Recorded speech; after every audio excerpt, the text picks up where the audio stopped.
Hi, welcome to AfricanPianoLessons.com. So today's lesson, I'll be showing you how to play All That Matters by GUC.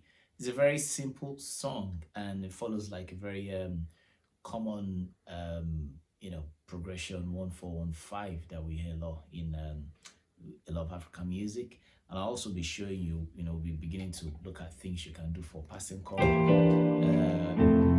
get into chord 4, melodic phrases, things like that, and then we'll gradually build into more of the complex stuff in the other series in this lesson. Stay tuned.